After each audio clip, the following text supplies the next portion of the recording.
Bom, beleza. Boa tarde a todos. Sejam bem-vindos a mais uma reunião do Grupo Lógica Ladeira Abaixo. Hoje, então, quem vai apresentar é o Thiago Ponte. O Thiago Ponte faz doutorado no programa de pós-graduação em Lógica e Metafísica da UFRJ com o Guido Maguire, né? O Thiago Ponte tem um trabalho muito interessante sobre coisas relacionadas a quadridimensionalismo, identidade pessoal, persistência. Ele tem várias coisas legais a respeito disso. E tem mais uma vantagem, que ele é vocal de uma banda de rock alternativo em Londrina, muito legal, que é a banda que chama Scopo.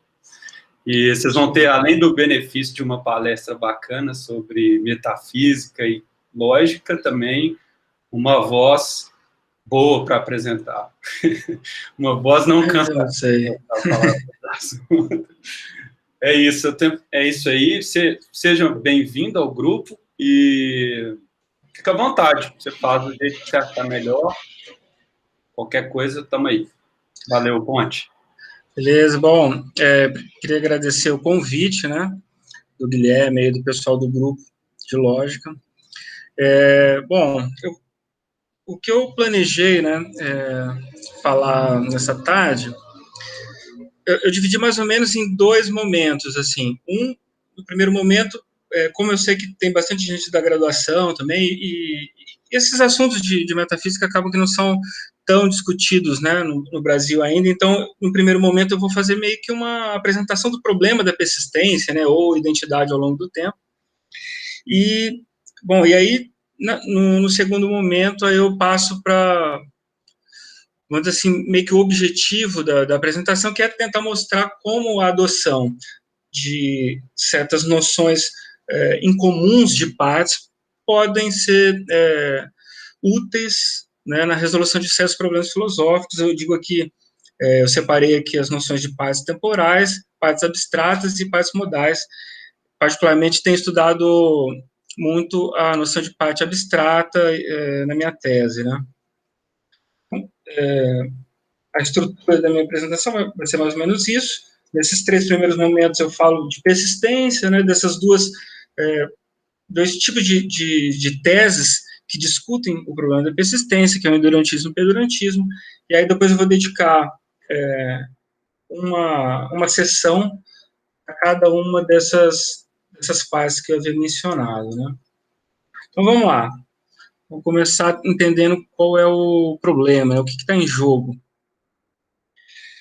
A princípio, a gente aceita que os objetos mudam ao longo do tempo, né? Então, isso parece ser uma noção bem estabelecida de que, bom, eu posso cortar meu cabelo e continuar sendo a mesma pessoa, né?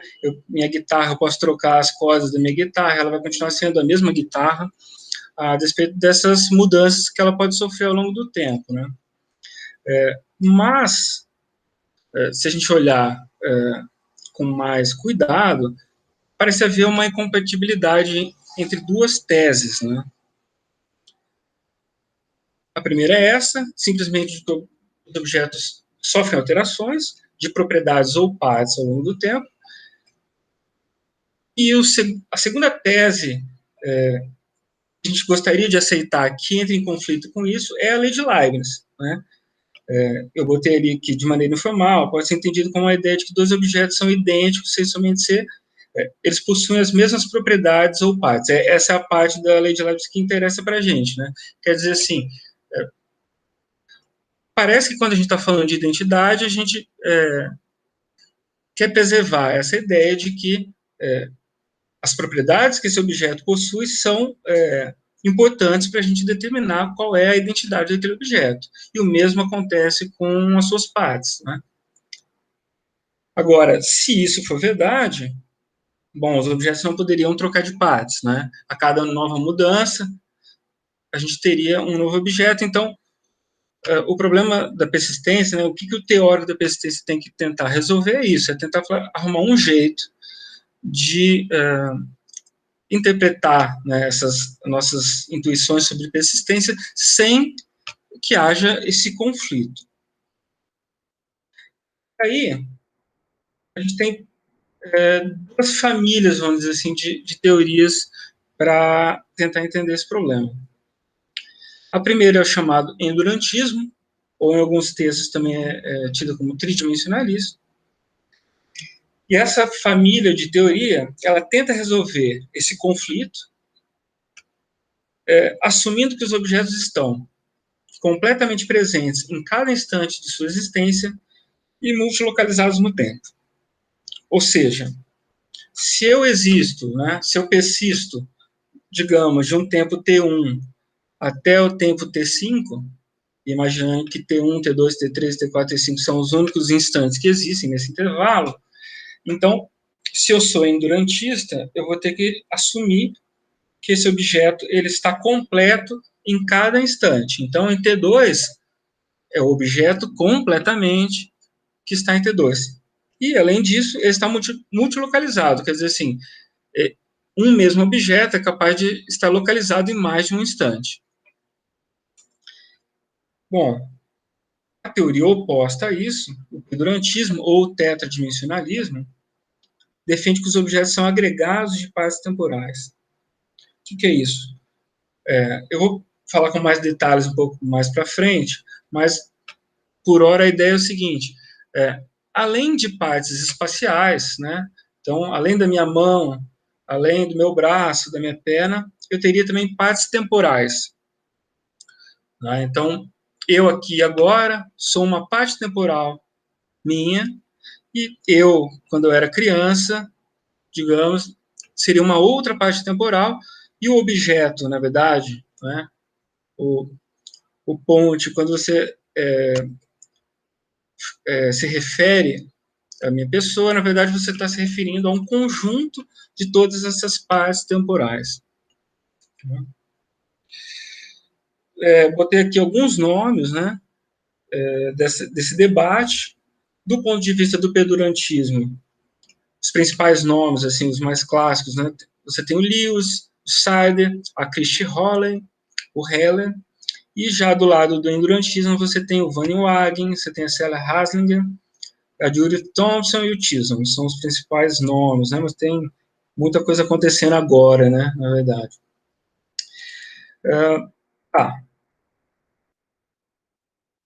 Essa é a ideia, mais ou menos, geral, mas, assim, quando a gente começa a ler os textos sobre persistência, a gente vê que, às vezes, os filósofos acabam misturando uma série de conceitos, né?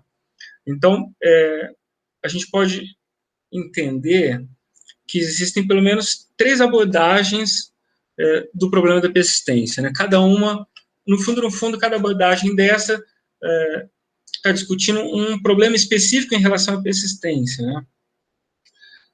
Então, uma visão, uma abordagem dessa seria a abordagem populacionista, né? Que diz o seguinte, o problema da persistência é um debate sobre a existência de partes temporais. Então, se eu sou pedurantista, eu defendo que os objetos têm partes temporais, né, em cada instante de existência desse objeto. Se eu sou independentista, eu estou dizendo, olha, os objetos não têm partes temporais. Né? Em alguns textos, então, é isso que está em jogo, né? A existência ou não de partes temporais. Em outros textos, é o que se costuma chamar de abordagem dimensionalista, o debate seria sobre a extensão dos objetos. Os objetos estão extensos apenas numa região tridimensional ou numa região tetradimensional, né? Às vezes os textos estão querendo discutir esse problema. Haveria ainda uma terceira abordagem, o ocupacionismo. Aí seria um debate sobre ocupação de espaço. Então, segundo os pedurantistas, você ocupa toda a trajetória. Quer dizer assim, se eu existo de T1 até T5, eu ocupo uma região espaço-temporal de T1 até T5. Se eu sou endurantista, eu ocupo várias regiões tridimensionais desse intervalo de T1 a T5, né? Eu vou ocupando, em cada instante, uma região diferente. Certo? Então, tá. Acho que já dá para parar aqui para ver se tem alguma dúvida sobre o que é o problema, né, que está sendo discutido.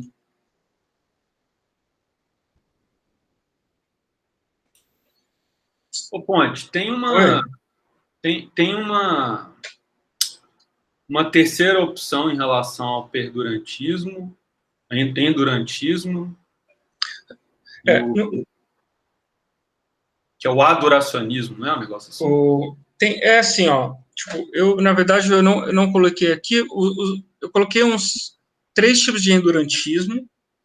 Como eu vou discutir partes temporais, então eu não coloquei essa outra versão de perdurantismo, que em alguns textos está como exdurantismo, né? Uhum. Mas o Sider, que foi quem bolou isso, né? Ele chamava de stage view, né? Assim, uma visão dos estágios, assim, eu estou colocando em português assim. E aí, tipo, vamos dizer assim, a ideia é um pouquinho diferente, assim, tanto é que em alguns textos também é colocado como uma terceira, em alguns textos é colocado como uma terceira proposta, mas originalmente ela é tida como uma versão de perdurantismo. Mas a ideia, se eu puder falar bem rapidamente dessa stage view, né, é basicamente assim, o objeto não é o agregado, o objeto ele está completo em cada instante. Só que ele está relacionado com objetos de tempos diferentes de uma maneira análoga às contrapartes lá dos mundos possíveis do Lewis, sabe? Então, vamos dizer assim, lá nos mundos possíveis, então você tem, né, tipo assim, o Guilherme do mundo atual e tem as contrapartes dele nos mundos possíveis, certo? Do ponto de vista da stage view, cada instante de tempo seria tipo um mundo temporal. Então, então são objetos diferentes. Então, tipo, vamos dizer assim, existe o Guilherme agora, existe o Guilherme ontem. São objetos diferentes. Mas esses objetos, eles não somam, eles não formam um agregado. Eles são objetos independentes, que estão completos em cada instante, mas eles estão ligados por uma relação de contraparte temporal, né? Parecido com a contraparte do Lewis. Então, quer dizer assim, o objeto, né, que a gente pode falar aqui de Guilherme ontem, que é um objeto diferente do Guilherme hoje, ele é o Guilherme, vamos dizer assim, vamos botar em T1 e T2, né? Então, em T1, o objeto que está lá em T1 é o objeto mais similar ao objeto que está em T2, né? Por isso seria uma contraparte temporal. Beleza? Mas Não, então tá. eu queria saber se essas 3 dimensões do problema se aplicavam também para essa classificação que inclui o... Tá. Uhum. Tá certo. Assim, algumas coisas mudam, né? Uhum. Eu vou só voltar um pouquinho. Algumas coisas vão mudar, porque, por exemplo, ó, aqui, né? Na visão abordagem dimensionalista, tipo, a stage view não se enquadra, porque o objeto não é tetradimensional. Uhum. São vários objetos tridimensionais ligados por uma relação de contraparte. Então, vamos dizer assim, na abordagem dimensionalista, a stage view não entra no perdurantismo. Se a gente voltar aqui para o populacionismo, aí, tipo, meio que, assim, aí é uma questão, é modo de dizer, sabe? Porque eles falam de estágios, não falam de parte temporal, mas é uma noção muito próxima, né? Uhum. Uhum. E aí depois, nessa visão de ocupacionista, também eu acho que não se encaixaria perfeitamente com o perdurantismo, porque, bom, não sei, na verdade, precisa pensar aqui, mas... Não, só para entender, era isso mesmo. Quer dizer, essa classificação parece ser mais, portanto, mais esclarecedora, né? Essa classificação, perdurantismo e endurantismo, é mais... Vamos dizer assim, essas abordagens aqui, elas são mais claras para, vamos dizer, para os modelos mais, para o modelo padrão de endurantismo e de pedurantismo, né? Beleza? Tá. Então eu vou continuar aqui, tipo, eu vou passar bem rápido o endurantismo, porque não é tanto o objetivo, né, da apresentação, mas assim, existem pelo menos 3 maneiras endurantistas, famosas, assim, né? A mais famosa, na verdade, é essa aqui, ó, indexar o tempo à propriedade. Então, segundo essa proposta, um objeto possui uma relação indexada ao tempo, ter em T, com uma propriedade F. Então, a ideia é o seguinte, não existem propriedades simplistas, né? Assim, não existe a propriedade simplesmente de ser vermelho, né? Existe uma propriedade de ser vermelho na segunda-feira, ou ser vermelho na terça-feira, ou ser azul na segunda-feira. Quer dizer assim, o tempo, ele cola na propriedade, né? Bom, por que isso resolve aquele problema lá do início, aquele conflito, né? Que agora, no fundo, vamos dizer assim, ó, a minha guitarra ela é preta, e aí vamos dizer que eu pinto ela de branco. Então, eu posso dizer, vamos dizer assim, a princípio, eu teria um problema, porque ela é preta, e depois, em T2, ela não é preta, né? Isso é uma contradição. Bom, o defensor dessa proposta de indexar o tempo à propriedade vai dizer assim, não, mas olha só, quando você cola o tempo na propriedade, você tem uma propriedade que era ser preta em T1, e depois a guitarra tem uma propriedade de ser branca em T2. E aí não tem mais contradição, assim, dizendo de outro modo, né, de não ser preta em T2. Mas isso não é problema, ser preta em T1 e não ser preta em T2 não é uma contradição, porque as propriedades são diferentes. Ser preta em T1 e ser preta em T2, né? Tá, isso é uma visão. O problema bom, a gente não pensa propriedades normalmente assim, seria interessante se a gente conseguisse resolver o conflito sem apelar para uma mudança de uma noção básica de propriedade, né? Isso também serviria para partes, tá? Uma outra proposta endurantista, e só uma coisa, você vê que isso é uma proposta endurantista, porque você pode manter que é o mesmo objeto que está completo em cada instante, né? Uma outra proposta é o adverbialismo. Segundo essa proposta, o tempo funciona como um advérbio.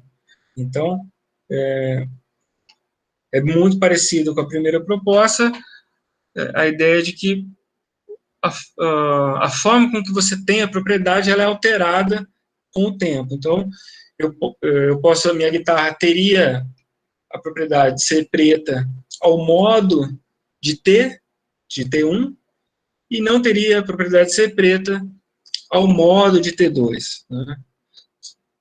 Só que isso também, alguns vão dizer, olha, você continua tendo as propriedades contraditórias, né? O advérbio, ele, do ponto de vista lógico, ele não elimina a contradição, né? Então, também seria legal se a gente conseguisse resolver o problema sem, evitando genuinamente uma contradição, né? E haveria ainda algumas maneiras que não resolvem o problema, mas dissolvem o problema, que são teorias emprestadas do problema da composição. Uma delas é o niilismo. O niilismo mereológico defende que só existem átomos mereológicos, né, ou objetos sem partes. Né? Então, bom, claro, você resolve o problema da contradição uma vez que você nega a mudança, já que nem objetos compostos existem. Né? O essencialismo mereológico também é uma tese sobre composição, é uma tese que defende que os objetos, que as partes do objeto são essenciais para o todo, ou seja, se você muda uma parte, você tem um novo objeto. Então, o essencialista ia falar assim, não, olha, a gente tem que traçar a identidade ao longo do tempo via partes do objeto. Se você mudou, você realmente tem um outro objeto. Mas, mais uma vez, você meio que dissolve o problema, mas você, bom, não encara o problema de frente, né? Você não aceita essa noção básica de que os objetos podem mudar. Então, seria legal se a gente conseguisse aceitar uma mudança genuína, né? E daí o pedantista defende que ele tem uma maneira para fazer isso, né? Como eu havia falado, no pedantismo clássico, os objetos são somas meriológicas de pares temporais. Então, imagina ali a figura, né? Vamos tomar aquela figura como uma ilustração disso, né?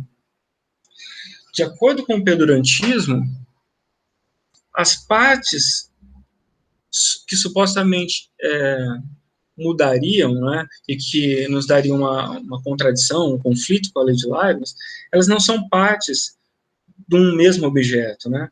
Então, digamos ali, ó, que minha guitarra é preta em T1, né? E aí eu troco a corda dela em T2.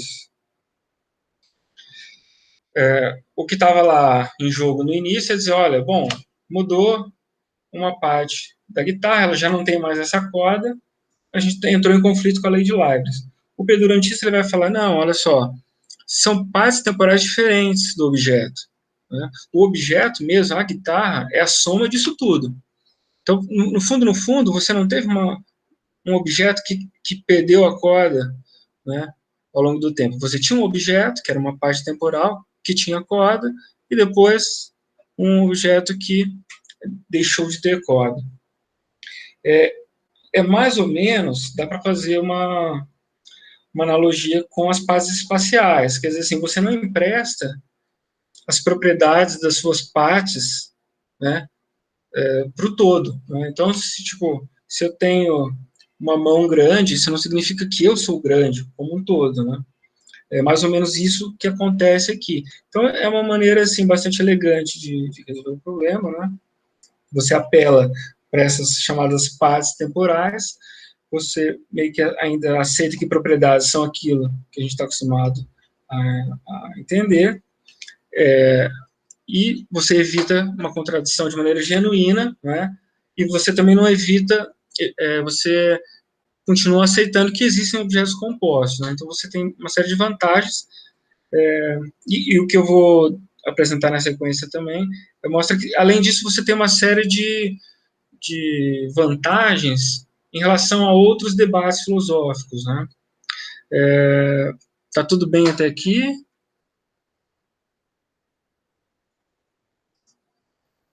Tudo certo, Ponte. Tá tudo certo. Só tomar Você uma prefere água. deixar a pergunta para o final? Não, se alguém tiver alguma coisa já agora. Não, porque o jeito que agora você acabou de caracterizar, por exemplo, o perdurantismo clássico, uma dúvida imediata que me veio é como é que você distingue, por exemplo, a guitarra do resto dela depois que ela quebrar, ou do material antes dela ser confeccionada, madeira, entende? Quer dizer, já que você concebe o objeto como soma meriológica de partes temporais, essas partes meriológicas existiam antes do momento em que o artefato passa a ser a guitarra. Então, entendeu? Tá, não, tudo bem. É assim, ó, vamos lá. Tipicamente, os perdurantistas são universalistas em relação à composição. O que é isso? O universalismo é uma tese oposta ao niilismo, que eu tinha falado antes, né? Então, se o niilista defende que não existem objetos com partes, só existem átomos, o universalista ele diz, não, olha, qualquer soma de objetos gera objetos. Então, do mesmo jeito que existe esse computador, né, existe o meu celular, a minha guitarra, existe um objeto que é a soma do meu computador mais o meu telefone. Né? O fato deles estarem separados, né, isso é independente do ponto de vista da composição. Isso é uma coisa que eu vou deixar mais claro mais para frente, quando eu for discutir o argumento da vagueza. Né? Mas então, só para ter essa ideia inicial, tipicamente, os pedurantistas, eles defendem que qualquer soma de objetos gera um objeto. Isso inclui somas diacrônicas. Então, existe um objeto que é aquilo que nós iríamos dizer que vai lá desde a primeira parte da minha guitarra até a última, mas também existe um objeto que é a soma de tudo que a gente consideraria ordinariamente como minha guitarra, mais os pedaços de madeira dela lá no início, enfim. Eles são bastante liberais em relação à composição de objetos, né? Isso tipicamente.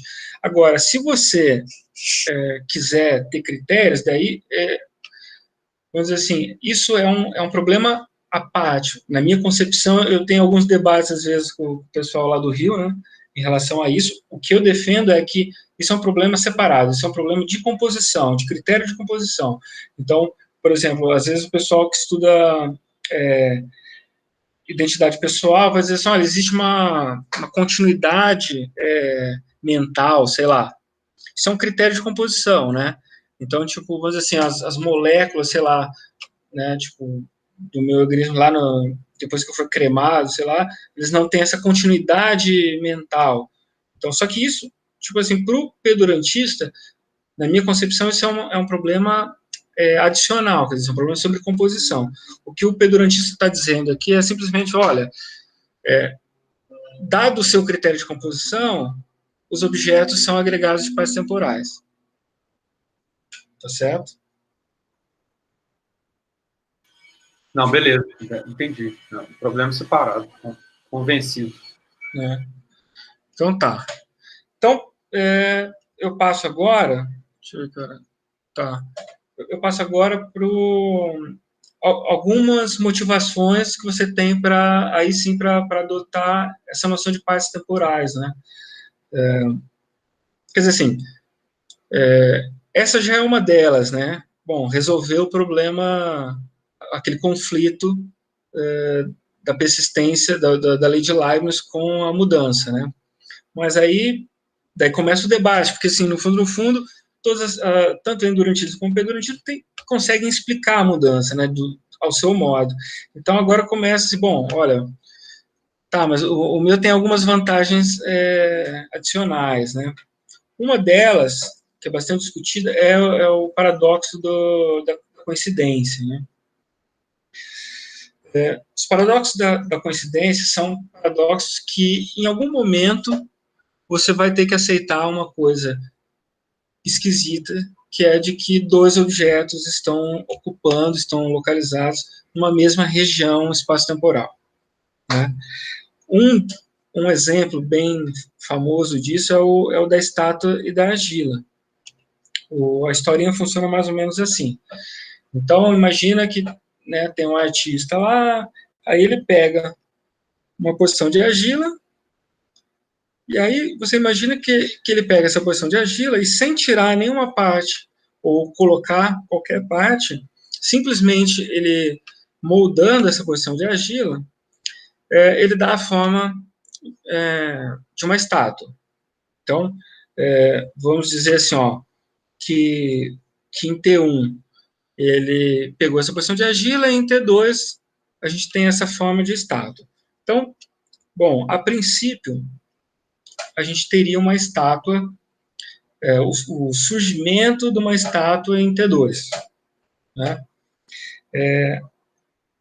E aí, se a gente olhar só para T2, só para esse instante, a porção de argila não deixou de existir, né? Porque, bom, a porção de argila ela podia ter qualquer forma, né? A identidade dessa porção é dada pela composição dela, e a composição não mudou. Então, se a gente olhar só para T2, a gente vê que a estátua e a argila são compostas pelas mesmas partes. E aí, via a lei de Leibniz, elas são o mesmo objeto. Agora, do ponto de vista composicional, né? O problema é que a porção de argila existe em T1, enquanto que a estátua não. Então, bom, ela tem uma propriedade temporal que a estátua não tem. Além disso, você tem propriedades modais diferentes, né? Quer dizer assim, a porção de argila ela podia ser um vaso, mas a estátua não.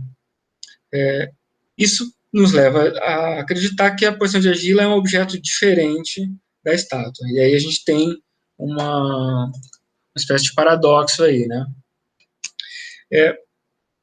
As soluções endurantistas não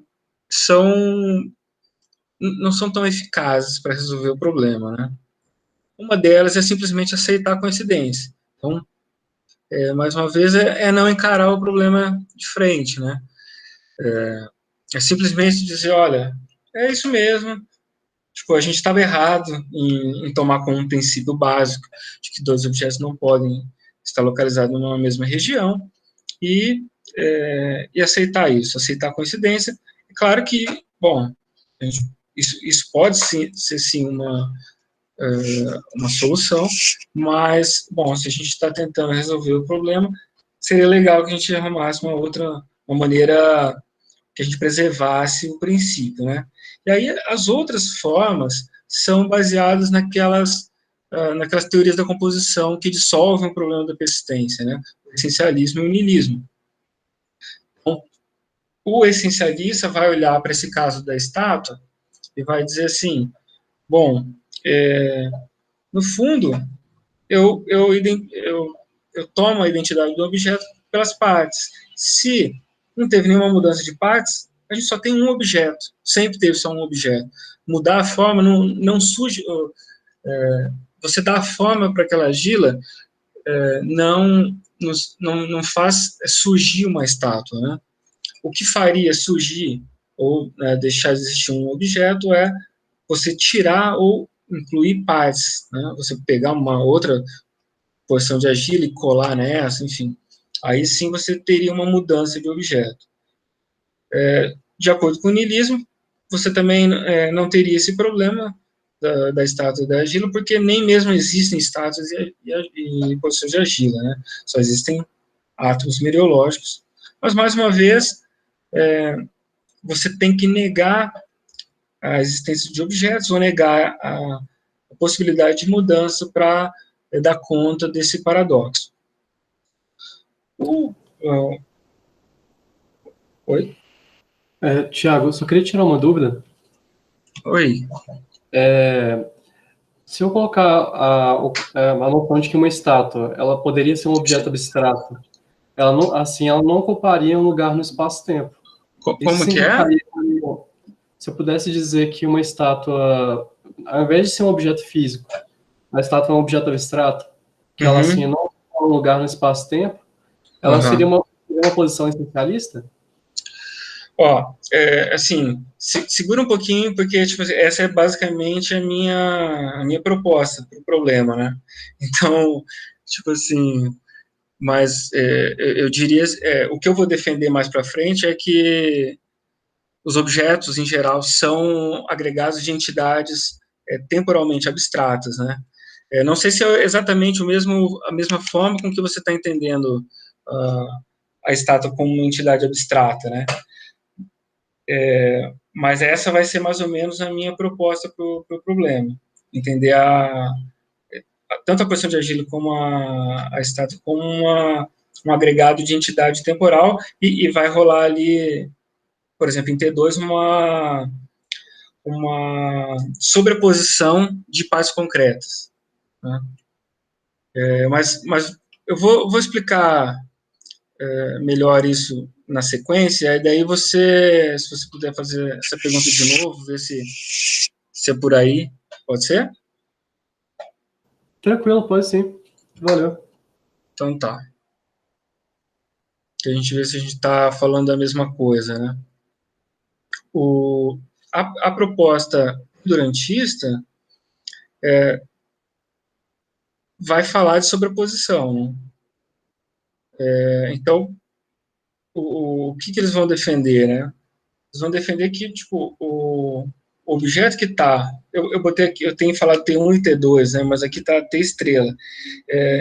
Eles vão defender que o objeto que está em T estrela é uma parte temporal tanto da estátua quanto da porção de argila. Eu vou botar uma imagem aqui. Então, o que acontece?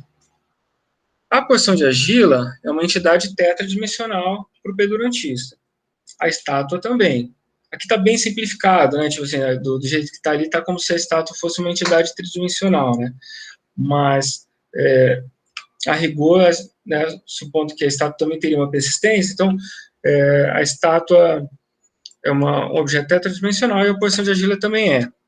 O que o Pedro Anchieta está dizendo é assim, olha, o problema desse paradoxo da coincidência é que, quando você olha para a T-estrela ali, para esse segundo momento, você está olhando para um único objeto, na verdade. Só que esse único objeto, ele é parte da estátua, mas ele também é parte da posição de argila. Agora, a gente não tem uma coincidência total, a gente tem uma sobreposição apenas. Por quê? Porque a posição de argila, ela tem mais partes temporais do que a estátua. Por exemplo, o objeto que está lá em T é uma parte temporal da porção de argila, mas não é uma parte temporal da estátua. Então, é uma maneira de resolver o problema através dizendo, né, que o que está acontecendo é uma sobreposição de partes. E aí também dá para fazer uma analogia com partes espaciais, né? Quer dizer assim, o meu dedo, o meu dedo é uma parte da minha mão, o meu dedo é uma parte minha também, né? Só que ali na região do meu dedo haveria é como se fosse uma coincidência entre a minha pessoa e minha mão. Só que se a gente olhar todas né, se a gente olhar de maneira geral, a gente vai ver que eu tenho mais partes espaciais do que minha mão, né, do que meu dedo. Certo? Então, bom, o Pedro Anchieta vai dizer assim, olha, a gente dá uma resposta para o problema da persistência e se a gente olhar, por exemplo, um paradoxo da coincidência, que é uma coisa que os filósofos estão debatendo também, a gente também tem uma explicação para isso. Uma outra coisa que pode ser tido como uma vantagem do pedurantismo tem a ver com o argumento da vagueza. Na verdade, o que esse argumento vai mostrar é o seguinte, é que, bom, se a gente quiser evitar a vagueza, a gente vai ter que aceitar partes temporais. Né? E evitar a vagueza é uma coisa legal. Né? Então, basicamente, esse é o argumento. E aí, então, vou falar um pouquinho desse argumento, como é que funciona. E aí eu vou retomar um pouquinho aquela história do universalismo, né? O argumento da vagueza, então, em linhas gerais, a ideia é o seguinte. Bom, a proposta, esse argumento foi desenvolvido pelo Lewis, e depois, assim, o Sider deu uma outra cara para ele, mas a ideia é tentar mostrar aquela tese universalista, tentar dizer, olha,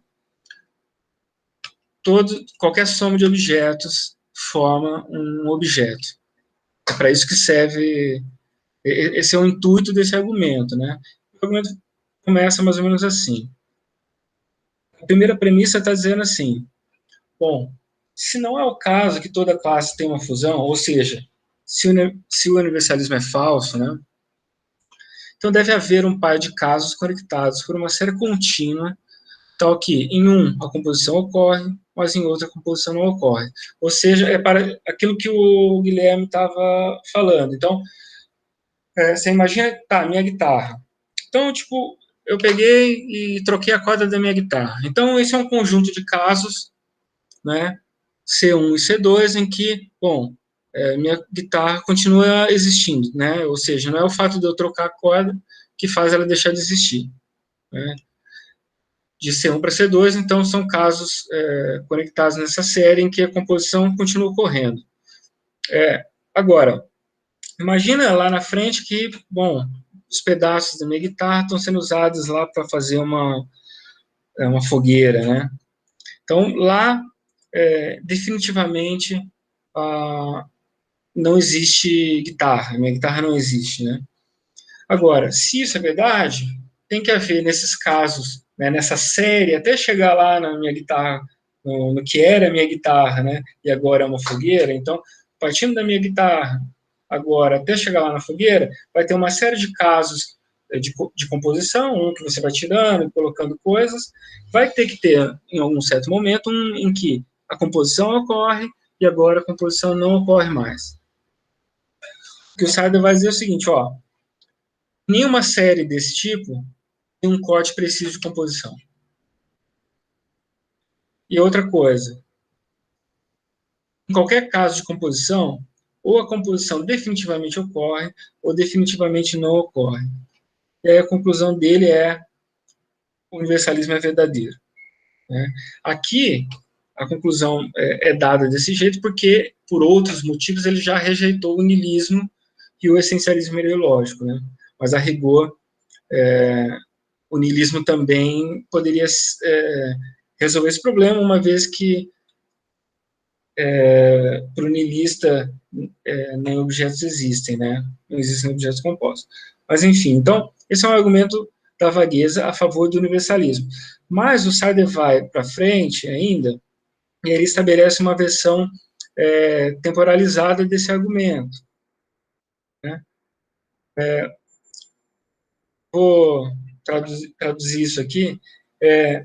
A ideia basicamente é o seguinte, do mesmo jeito que a gente está falando aqui de fusões em um dado tempo, imagina fusões diacrônicas.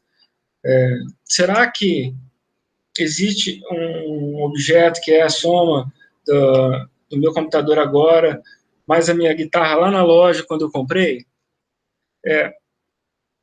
O que o Sider vai defender é que, numa série dessas também, mesmo para fusões diacrônicas, também você não teria um critério preciso disso. E, do mesmo modo, a composição diacrônica não pode ser vaga, né? E a conclusão dele é de que, bom, qualquer soma de objetos ao longo do tempo é um objeto. E aí, bom, por que isso tem como conclusão a noção de pares temporais? Porque se você pode recortar o mundo de qualquer maneira, né, então, tomemos a minha guitarra, digamos que ela existe de T1 até T5. Né? Então, se eu tomar T2 até T4,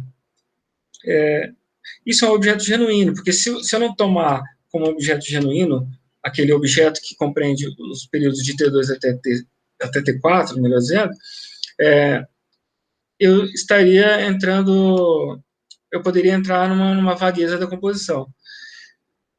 Para evitar a vagueza, então eu tenho que aceitar que isso é um objeto genuíno. Bom, mas isso é justamente o conceito de parte temporal, né? Assim, dizer que, olha, que qualquer subdivisão da minha guitarra é um objeto. Então, o que o Sider está dizendo é assim, olha, o argumento da vagueza nos leva, tem como consequência a noção de parte temporal. Então, mais uma vez, isso seria uma motivação para a gente adotar essa noção de parte temporal. Quer dizer, olha, essa noção ela é compatível com uma ontologia que evita a vagueza. Né? Beleza? Aqui? Tudo certo, beleza. Como é que... Bom... de tempo a gente está tranquilo ainda? Tá, né? Sim, tem. Fica à vontade. Então tá. Então tá. Bom, agora eu vou começar a falar mais do que eu tenho trabalhado na minha tese, né?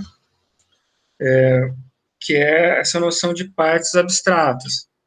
Porque o que acontece? O pedurantismo tradicional, né? Ele, bom, resolve bem os problemas, mas ele tem certos compromissos, né?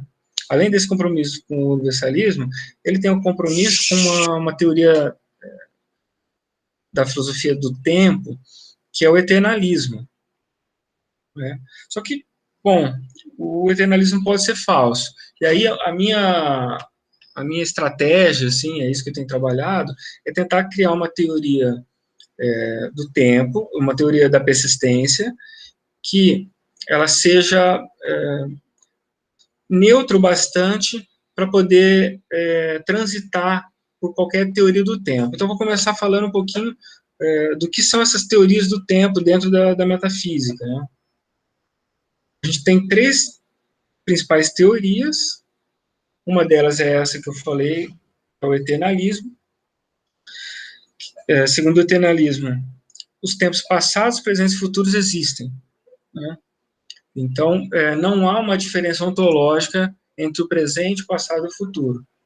Isso está, vamos dizer assim, embutido na ideia do pedurantismo, né? Quer dizer, como o pedurantista ele defende que os objetos são agregados de partes temporais, bom, para ele somar essas coisas precisam existir, né?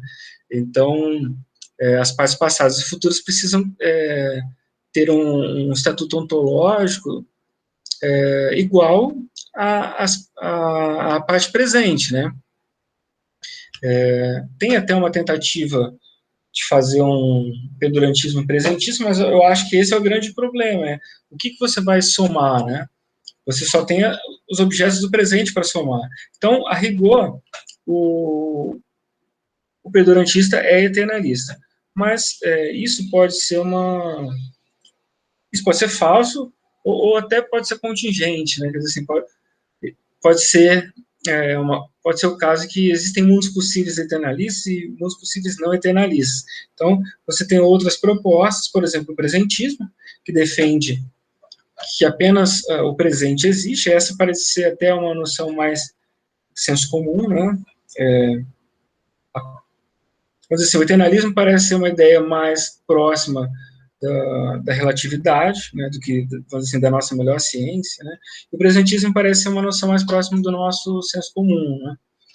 Você teria ainda a teoria do universo crescente, né, a Growing Block Theory, que defende que apenas o passado e o presente, os objetos, né, do passado e do presente existem, mas os objetos do futuro não. Existem outras propostas ali no meio ainda. Tem a Spotlight, que é uma espécie de eternalismo, mas que defende que o presente ele tem uma prioridade em relação aos outros tempos. Existe uma outra tese que é a Falling Brains, né, que são os galhos caindo, assim. Então, é a tese de que, na verdade, o presente e o futuro existem, mas o passado já não existe mais, enfim. Mas essas são as principais teses. O debate quente mesmo é entre eternalismo e presentismo, né?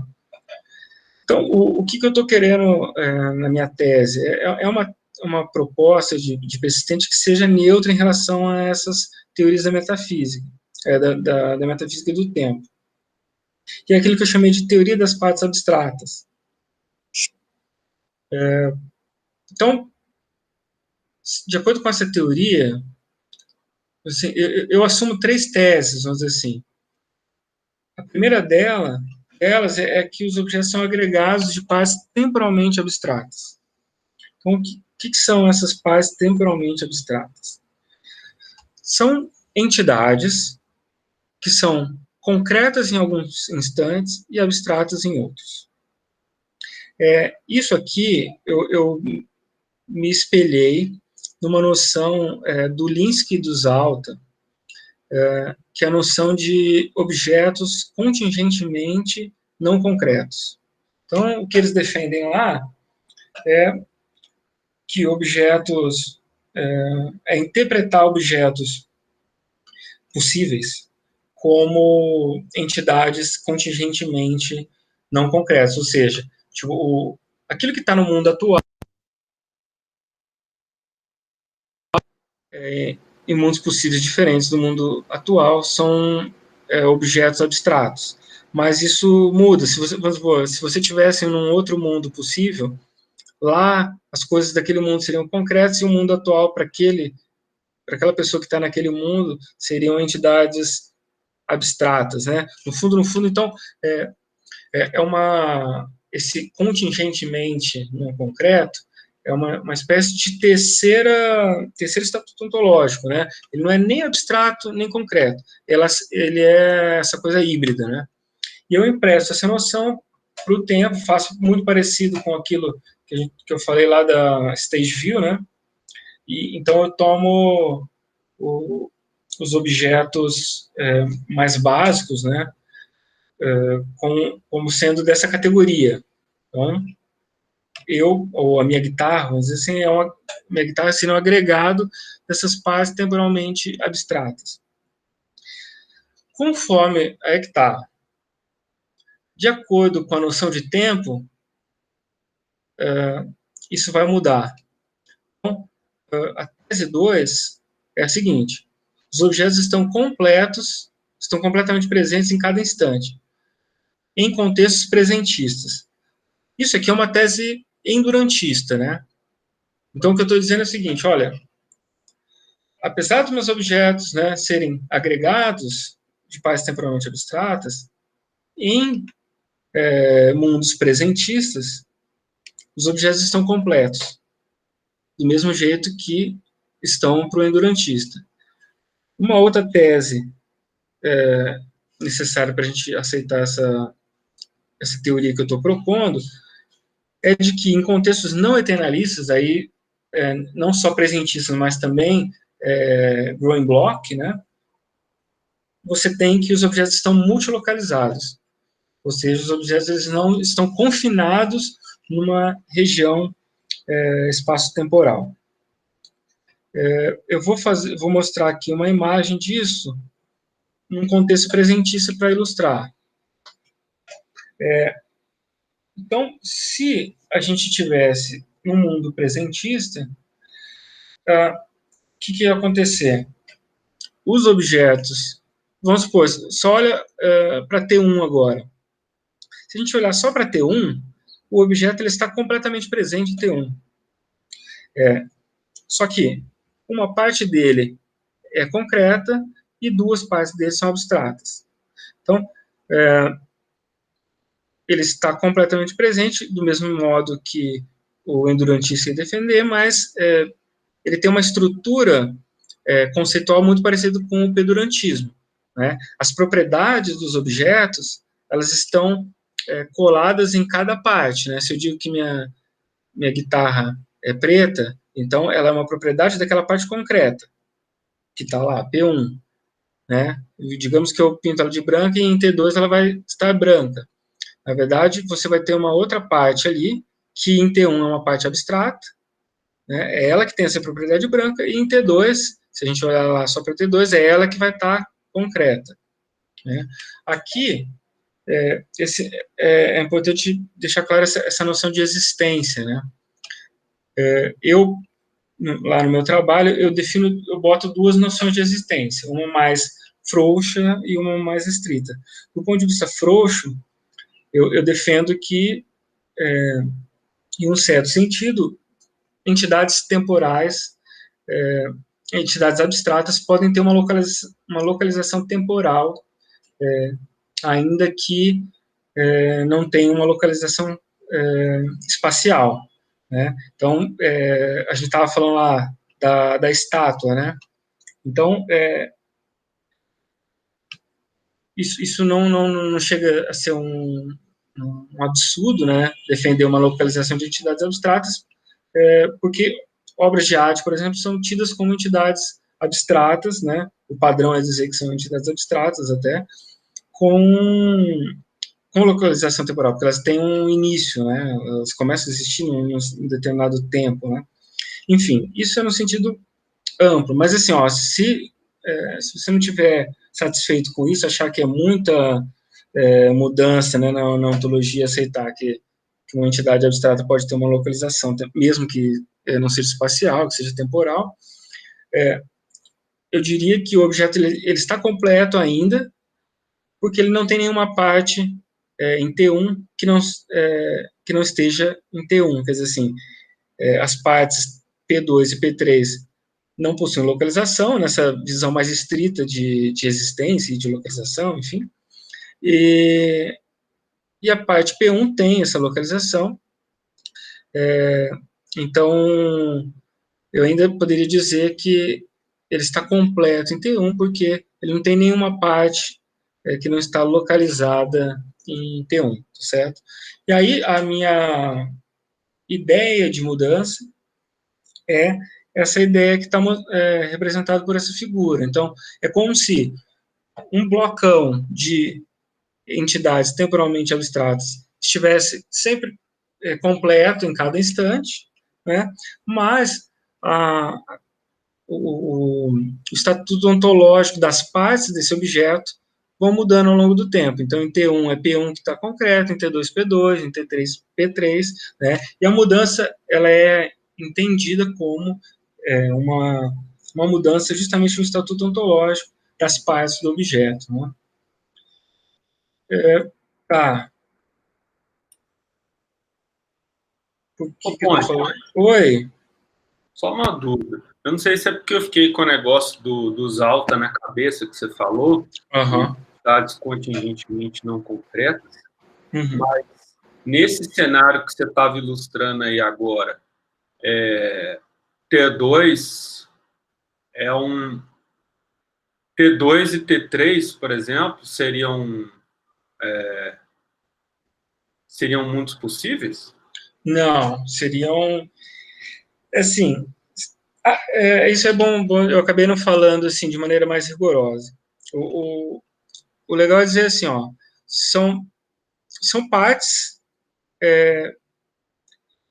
presentes do objeto, tá? Só que são aquilo que quando a gente se refere às partes do passado e do futuro, nesse contexto da teoria das partes abstratas, a gente se refere a essas partes abstratas que estariam em T2, entendeu? São mundos temporais, não mundos possíveis.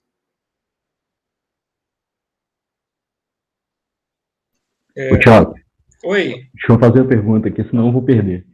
Tá. Minha dúvida é a seguinte, será que essa mudança de estado ontológico não abriria a porta para novamente ter o problema da identidade? Então. Vai lá, acho que é essa a ideia. Não, pode falar como, só para ver se é mesmo. Não, a ideia é a seguinte, se você tem a mudança de T1 para T2, em princípio, se a gente fosse aplicar a lei de Leibniz, esses objetos deveriam ser distintos. E eu acho que é isso que você não quer, né? A impressão que eu tenho. Então, mais ou menos essa direção. Exatamente. Então, assim, esse é o problema. Eu boto isso também lá no artigo que eu escrevi agora, que assim, alguém poderia dizer isso mesmo, que, bom, existe pelo menos uma propriedade, que é a propriedade de ser concreto, né? Que o objeto tem e deixa de ter em T2, né? Então, P1, por exemplo, é concreto em T1 e depois deixa de ser concreto em T2. É mais ou menos isso? Exato, isso mesmo. Tá. Então, o jeito que eu defendo lá é o seguinte, que eu estou fazendo uma versão mais, assim, reduzida da coisa, né? Lá eu defendo o seguinte, ou você aceita isso, e aí você aceita uma coisa que é uma distinção do Parsons, que é uma distinção entre propriedades nucleares e extranucleares, e joga a concretude para o campo das propriedades extranucleares, né? Que é o seguinte, então, lá para o Parsons, o Parsons está discutindo o mainonguianismo, né? E aí ele está discutindo a existência, daí ele fala assim, olha, a gente não pode botar a existência como uma propriedade do objeto, né? Porque senão isso fica esquisito, né? Você tem conflitos também. E tem a história da montanha dourada existente lá. E aqui, uma saída minha é essa, é dizer assim, não, a concretude, ela não faz parte da identidade do objeto, assim como a existência não faria parte, para o Parsons, da identidade do objeto. Né? Você tem que, assim, é um pressuposto, né, você tem que aceitar, de fato, que que existem tipos diferentes de propriedades, né, nucleares e extranucleares, e a concretude está nessa, ela não entraria não faria parte da identidade do objeto. sim, isso é uma solução ad hoc, mas é uma proposta, assim, tem gente que, vamos dizer assim, está no mercado aí, né? Uma outra coisa que eu coloco no meu artigo, para quem não tiver a fim de aceitar essa distinção do Parsons, aí é uma segunda versão da teoria, aí funcionaria do seguinte modo. Então, eu teria, no fundo, os objetos seriam, eu mudaria aquela tese 1, né, e seriam, diria assim, os objetos são agregados de entidades abstratas mesmo. Só que essas entidades abstratas, elas estariam numa relação de contraparte concreta, uma relação análoga à do Lewis e análoga a essa relação de contraparte temporal lá do stage view, né?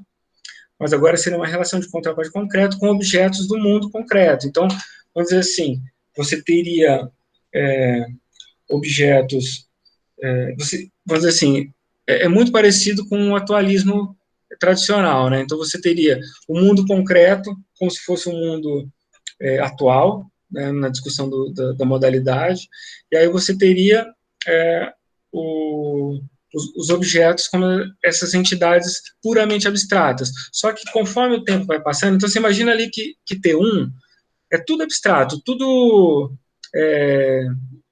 embaçado ali, né? Só que, tipo, fora daquela bola ali, existiria um objeto concreto, e aí você teria uma parte abstrata que está numa relação de contraparte concreto com essa relação, com essa entidade concreta do mundo. Então, daí aí você não teria mais esse problema de mudança de propriedade, né? Porque o agregado abstrato ele seria idêntico, ele estaria em relações diferentes com objetos diferentes ao longo do tempo, né?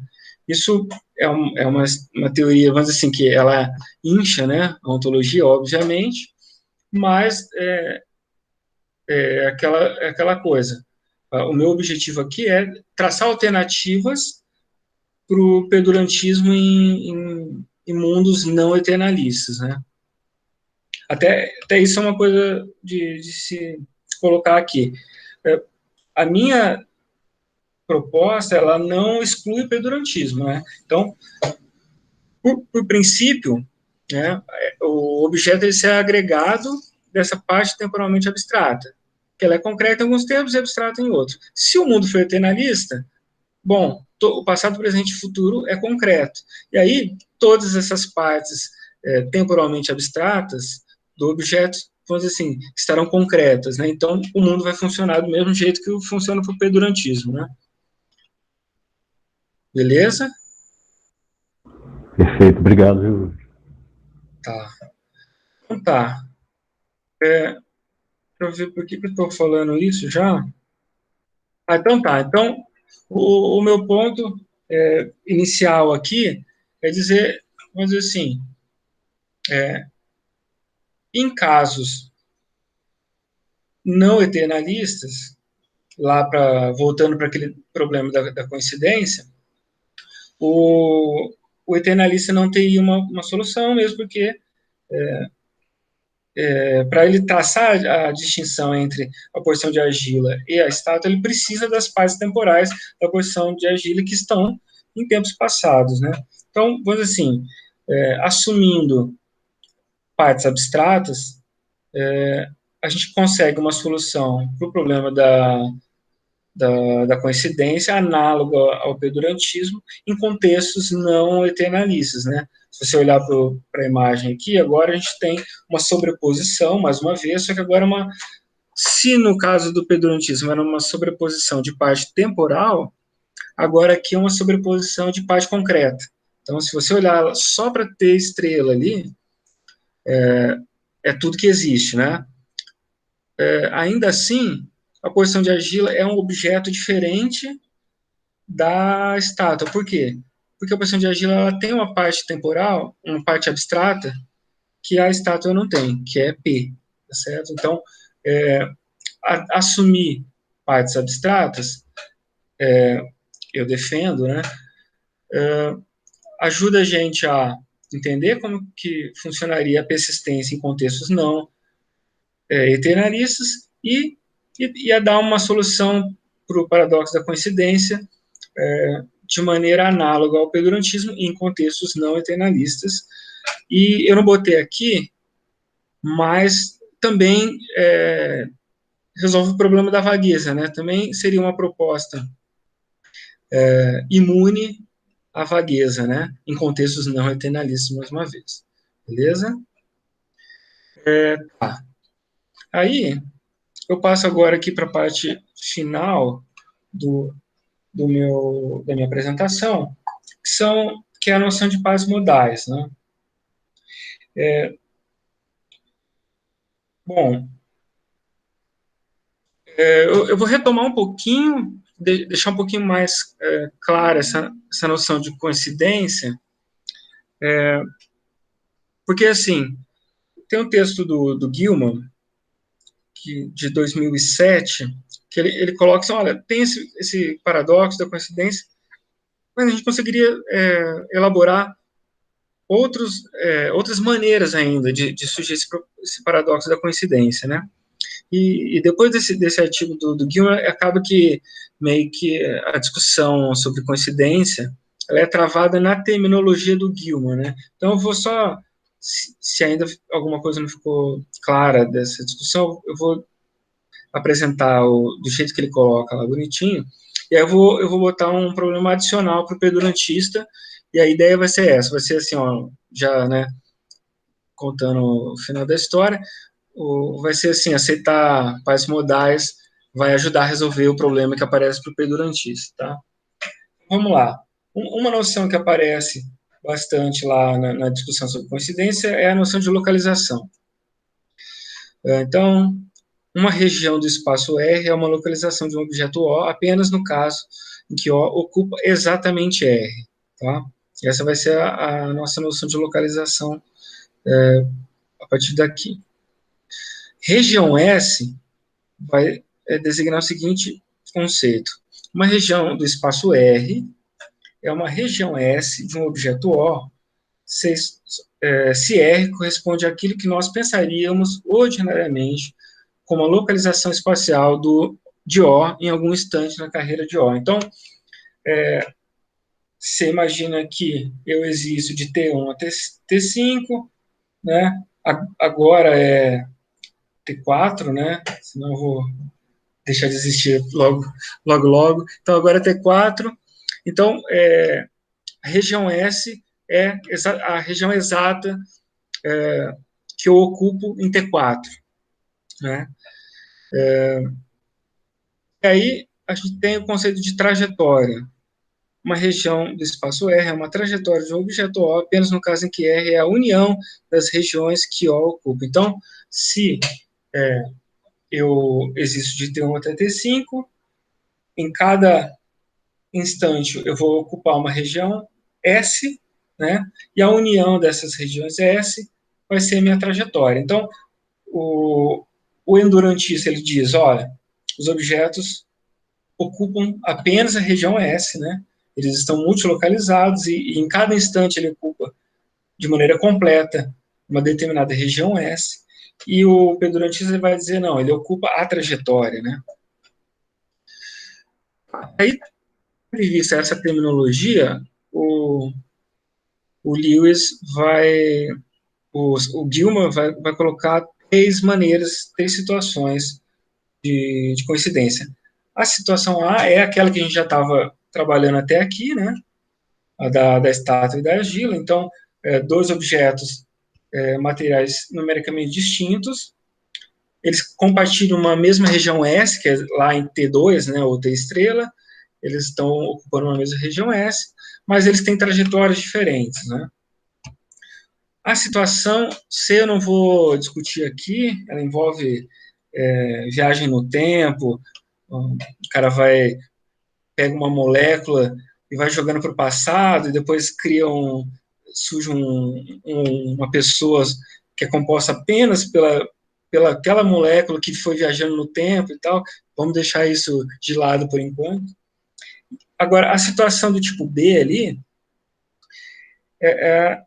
ela pode dar um problema para o pedurantista, porque é o seguinte, imagina assim, então, objetos numericamente distintos, eles ocupam, eles têm todas as regiões S em comum, e eles compartilham a mesma trajetória. Então, você imagina o seguinte, pega lá o artista e a posição de argila. Então, você imagina agora que ele não está dando uma forma para ele está tirando partes dessa porção de argila. Ele vai tirando, e aí, no mesmo instante em que ele tira, quando ele tira uma parte, é o momento em que ele cria a estátua. Bom, a partir de agora existe a estátua, e naquele mesmo instante surge uma porção de argila, né? Porque a porção de argila, a identidade dela é dada pela sua composição. Então, naquele mesmo instante, você tem a criação tanto da porção de argila quanto da estátua. E aí você imagina que também lá no final, vamos dizer assim, tanto a porção de argila quanto a estátua deixam de existir no mesmo momento, né? Alguém tira uma parte dela e nesse mesmo momento você acaba tanto com a porção de argila quanto com a estátua. Bom, nesses casos, o pedurantista ele não consegue fazer mais resolver o problema por sobreposição, né? Porque todas as partes do objeto são idênticas, né? Todas as regiões S ali os dois objetos têm em comum. E aí, qual que é uma solução que tem sido dada, né? É assumir, extrapolar o conceito de pares temporais e aceitar, além de pares temporais, pares modais. É o que tem sido chamado de pentadimensionalismo. Então, de acordo com o pentadimensionalismo, os objetos são somas meriológicas de pares temporais e modais. Então, além das minhas partes temporais, eu tenho as partes, eu sou esse agregado com partes modais. Como é que isso ajuda a resolver o problema da estátua? Bom, eu acabei não colocando aqui o desenho, mas se a gente lembrar lá na estátua, eu vou voltar aqui um pouquinho. Imagina que está tudo em preto, né? Como lá na parte do pedurantismo. De fato, se você olhar só para o mundo atual, os objetos seriam idênticos, né? Se eles fossem criados no mesmo momento.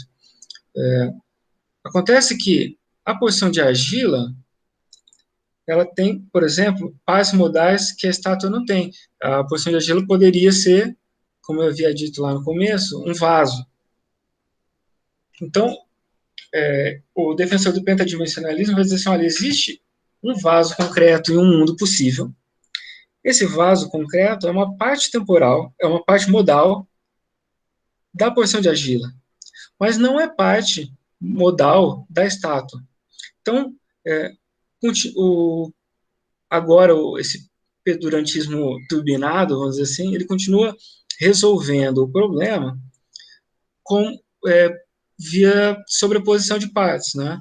Só que agora não são mais sobreposição de partes temporais, mas uma sobreposição de partes atuais do objeto.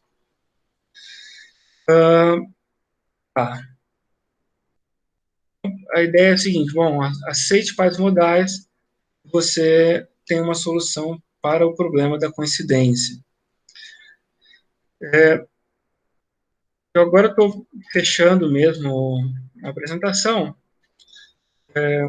daí eu coloco ainda um probleminha que poderia surgir aqui para o pedurantista desse tipo, né, que é o fatalismo. Então, há um problema que tem sido debatido na literatura que, bom, tudo bem, você aceita pares modais, ou como Lewis fazia, Lewis aceitava, tomava as contrapartes mesmo do objeto, né,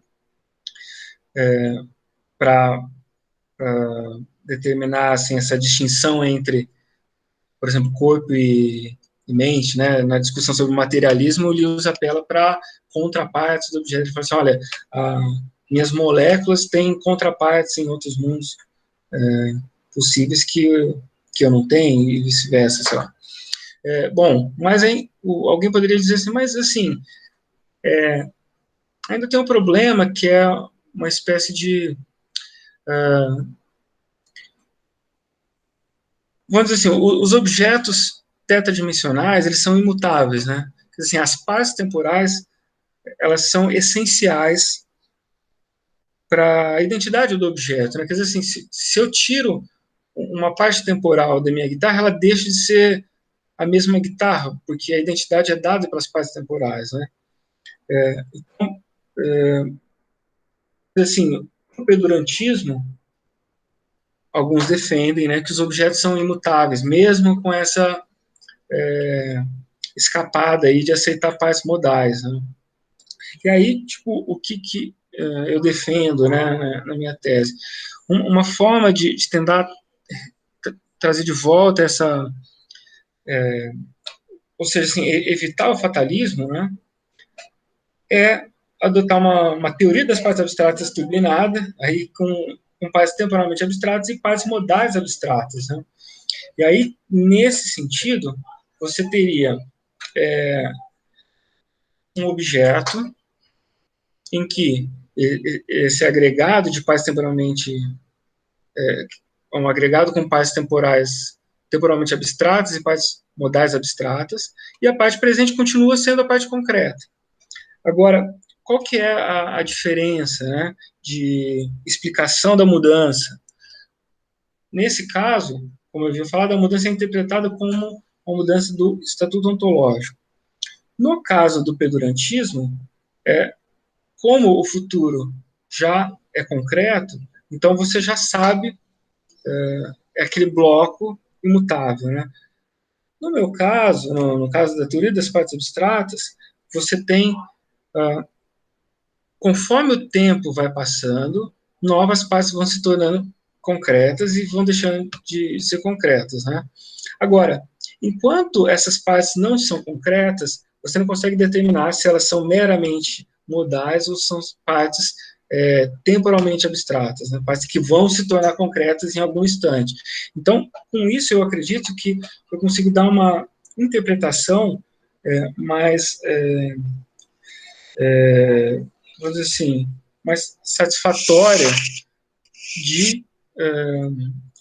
de mudança, né, e consigo evitar, de certo modo, o fatalismo. Quer dizer assim, enquanto o tempo não chegar, né, eu realmente não sei qual parte do objeto vai se tornar concreta. Então, essa seria, vamos dizer assim, mais uma motivação para você aceitar uma coisa, a princípio, esquisita, que é uma parte modal abstrata. Então, bom, eu paro por aqui, só fazendo um resumão assim, da coisa. A ideia é o seguinte, existe um debate, né, que começa lá com o problema da persistência, os pedurantistas acrescentam uma noção de parte temporal que parece resolver de maneira elegante aquela incompatibilidade e funciona para uma série de outros problemas filosóficos, né? Ela funciona bem, e a ideia é de que você, aceitando essas outras noções de partes, você vai também tendo uma teoria que funciona de maneira, assim, bonitinha, né? Ela funciona bem, ela evita contradições e tal, e aí, bom, o custo ontológico de aceitar essas coisas, daí fica a critério de cada um, tá certo? Obrigado aí pela paciência. Isso, muito obrigado, viu, Ponte? Excelente apresentação. Eu que agradeço. Muito bom mesmo, muito instrutivo e didático. Gostei bastante. Tenho certeza que todo mundo gostou. Eu acabei de escrever um capítulo lá para o livro do Rodrigo Cid, sabe, que ele está organizando, um livro sobre metafísica, né? Então, tipo assim, tive que treinar bem essa coisa de ser didático, né, e tal. Tipo, ainda as coisas estão frescas, né? Pô, mas realmente você treinou bem, ficou bem, bem didático. Pô, e aí? Vamos brigar agora, né? Só vamos brigar, né? Eu tô atordoado ainda com as coisas, mas enfim. Alguém tá a fim de colocar alguma coisa aí? Pergunta, comentário.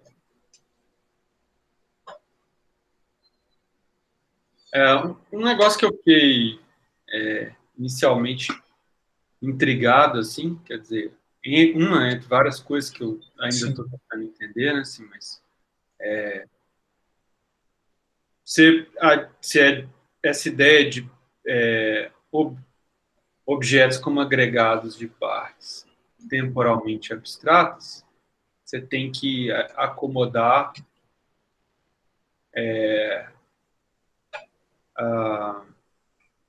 partes presentes como concretas e partes passadas, futuras como abstratas. E aí, eu não sei se eu entendi errado, mas na hora você falou que isso, se eu entendi, isso te força a ajustar o conceito de abstrato, né, que usualmente é definido como fora do espaço-tempo, e você diz que admite que objetos podem ser abstratos, embora sejam temporalmente localizados, não é isso? Uhum. Como eu falei, assim, na verdade, eu acho o seguinte, do ponto de vista, assim, de apresentar a proposta, eu acho melhor considerar essa visão mais ampla, porque diz mais o que eu quero dizer. Eu quero dizer assim, olha, um objeto, ele está, esse agregado que está meio que passeando ao longo do tempo, né? Mas eu acho que não pede, do ponto de vista assim, filosófico, você abandonar essa ideia de localização temporal. Assim, porque daí o que você vai ter é o seguinte, você vai ter, assim, ó, em cada instante é um objeto diferente que está lá concreto. Né? E eu continuo dizendo que ele está lá completamente presente, porque assim, a única parte dele que ele tá, a única parte localizada é aquela parte presente, né? Então, quer dizer assim, o objeto continua não tendo partes além daquela que está localizada naquele instante, né? Mesmo numa visão mais estrita de localização, eu acho que não tem problema. Daí, claro, assim, isso é um problema que eu não trabalhei na tese inteira e não vou trabalhar, que é o que são objetos abstratos, né? Tem tudo isso ainda. Então, eu tô falando assim, seja lá o que for isso, né? São conjuntos de propriedades meramente. Entendi. Porque eu fiquei pensando se isso não ia afetar de alguma forma, porque a despeito de qualquer coisa, por exemplo, se você vai admitir partes modais, então você tem que decidir, por exemplo, o que são mundos, por exemplo. Aí, obviamente, você mencionou essa disputa entre uma ontologia concretista, abstracionista de mundos, etc. Bom, mas se você for levado a admitir mundos como objetos abstratos, é importante que tenha uma caracterização do que são objetos abstratos que não afete a definição de objetos como partes temporalmente e modalmente abstratas. Eu fiquei tentando imaginar assim, embrulhado. Vamos lá, assim, algumas coisas que eu sei, né? Tipo, que assim, números eu consideraria entidades necessariamente abstratas, né? Então, se forem entidades abstratas, né? Mas, assim, para separar a coisa, então, que nem esses objetos que eu estou falando aqui já não são da mesma categoria de objetos abstratos tradicionais, né? Tipo, objetos ficcionais, se eles forem entidades abstratas, também seriam objetos diferentes desses objetos que eu estou falando aqui. Seriam objetos necessariamente abstratos. Né? Mas sim, é um trabalho. Assim, eu estou realmente me preocupando com o funcionamento da teoria do ponto de vista da persistência, né? Mas é uma coisa que eu vou fazer depois, provavelmente, ver se tem alguma noção específica de abstrato que seja melhor ou pior, né, para essa teoria da persistência, né? Pode ser que... Tipo, assim, a rigor não são entidades abstratas, são essas entidades esquisitas, né? Que elas, nem sei se tem debate sobre isso, né? Tipo, não é que muita gente levou a sério o Linsk-Zalto, né? Tipo assim, até tem muita coisa definindo o abstrato, que já é difícil, né? Já é muito difícil, tal. Geralmente os caras começam a fazer de maneira negativa, né? Tipo assim, que não é concreto, né? Define bem concreto e fala, ó, o que não é concreto é abstrato, enfim, difícil definir, né? Mas sim, é possível que tenha alguma interferência, né? E uma coisa que eu tenho, que eu fugi também, se você for ver a relação que está entre essas partes, é uma relação meriológica, né? Porque muita gente lá no começo ficava, mas assim, o Platão falou que não pode, os abstratos, né, se relacionarem com coisas concretas e tal, não ter relação causal e tal. Então, tipo assim, não precisa ter relação causal mesmo, é uma noção, a relação é meriológica, né, entre eles, entre essas Thiago, partes. Oi. eu posso fazer uma pergunta? Por favor. Então, boa tarde aí para todo mundo. Entrei aí uns 10 minutinhos atrasado, mas deu para pegar a sua fala. Eu só queria que você me explicasse, assim, dentro da sua proposta, se eu não entendi, da persistência, não é? É isso mesmo? Isso. Tá, dentro da sua proposta, eu quero que você me explique o que você entende por diferença, né, entre propriedade particular e relações, porque você está encarando o objeto como um conjunto de partes, não é? Então, você explica para mim o que você entende por propriedade, relações e particulares, e também como que você resolve o problema da identidade. Como você resolve o problema da identidade na teoria na sua teoria? Um problema da identidade simples, né, para você definir que um objeto é ele mesmo no fluxo temporal, e também do problema da identidade transmundana. Como que eu sei que um objeto é aquele objeto em mundos possíveis? Não, vamos lá, então, calma aí. Qual era a primeira mesmo? Não, a primeira é só você definir dentro da sua teoria o que você entende por propriedades, relações e particulares. O que é um particular, por exemplo? Deixa eu falar só uma coisa assim, ó. O que é um objeto, você disse? Pois é, porque a gente tende meio que a assumir o objeto como um particular. Mas quando você assume com o objeto a soma de partes, parece que não é mais um particular. De novo, isso eu acho que é um problema da composição, mais uma vez, né? Tipo, não é bem um problema da persistência. Aqui a gente está, vamos dizer assim, delimitando as coisas. Então, a gente está assumindo que existe um critério legal de objeto, né?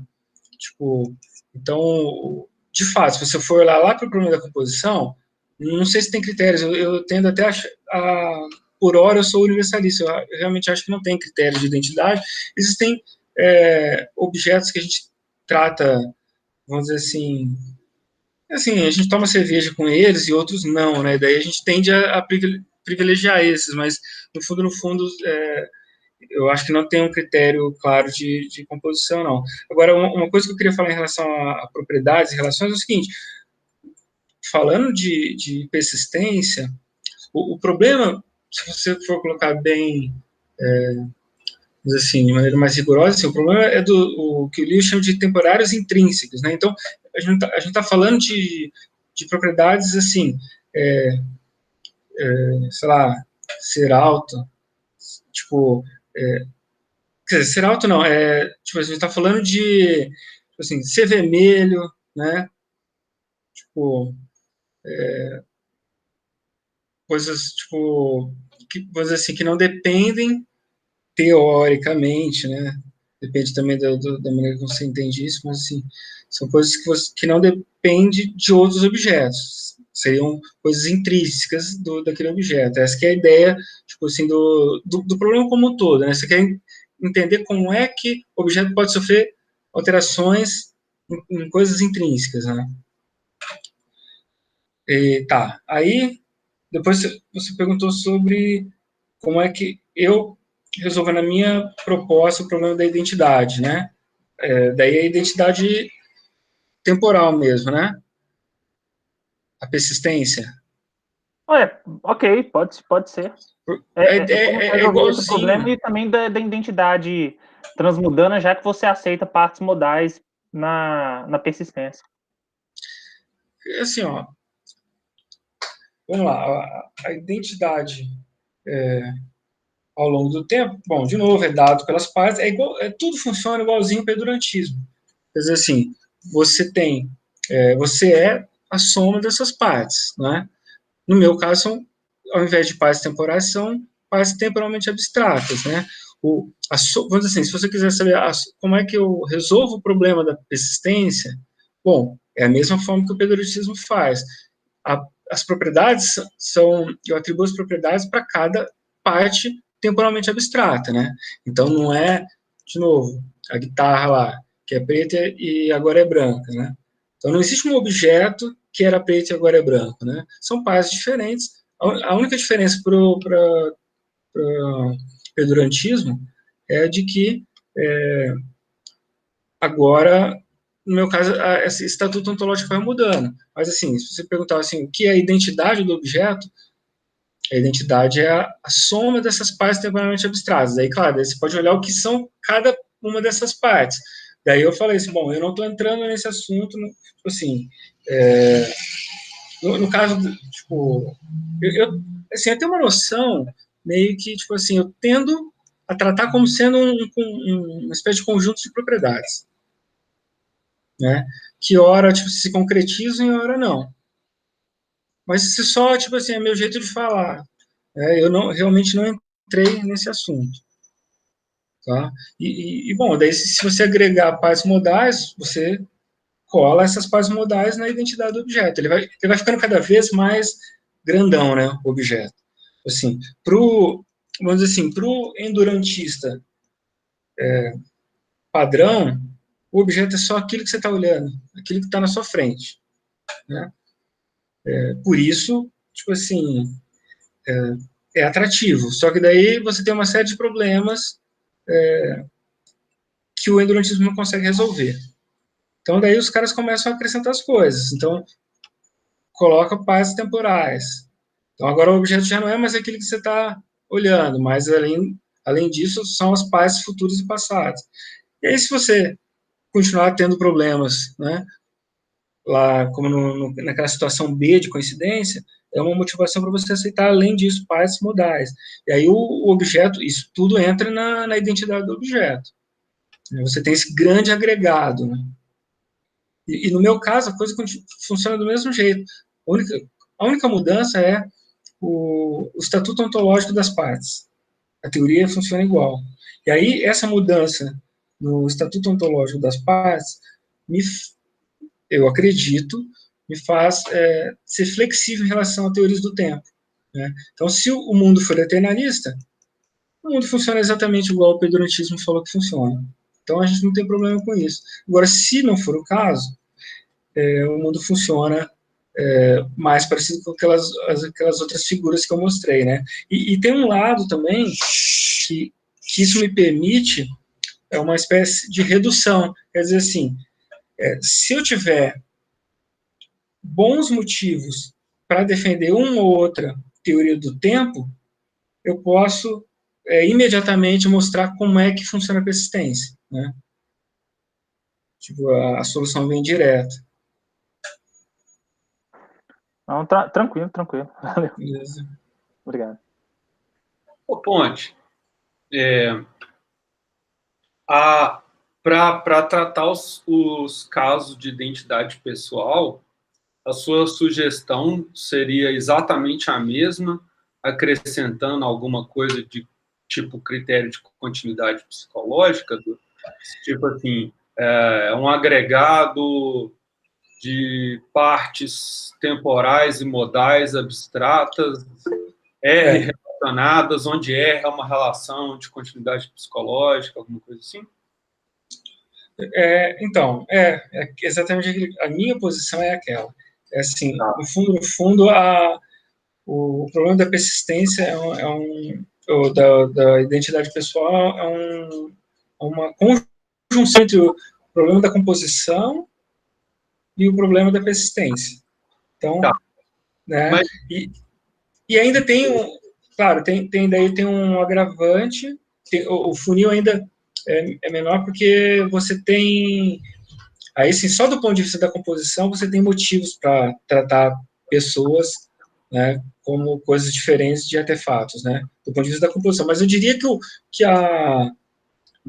eu diria que o problema, a grande diferença é um problema de composição e não um problema de persistência. Quer dizer, assim, os problemas de persistência que vão bater ali na identidade pessoal são os mesmos que vão na de artefatos. O que muda é o critério de composição, o que cola, né, essas partes. Tipo... Mas aí, nesse caso, a sua neutralidade sobre a metafísica do tempo não é importante para a identidade pessoal ou não? Sobre presentismo e eternalismo? Então, talvez, se você entrar, mas eu não gosto, assim, se você entrar naquelas coisas assim, tem gente que entra, tipo assim, porque existe uma noção psicológica do presente, né? E aí, talvez assim, olha, bom, só existe o presente, e esse presente, tipo, os caras já viram, os caras falam, não, o presente dura 3 segundos. Eu falo, mano, o que vocês estão falando? Mas, enfim, tem gente que fala disso, né? Então, tipo, talvez isso faça diferença, né? Tipo... porque eu estou pensando nos termos que você mesmo apresentou o problema, quando você estava falando de...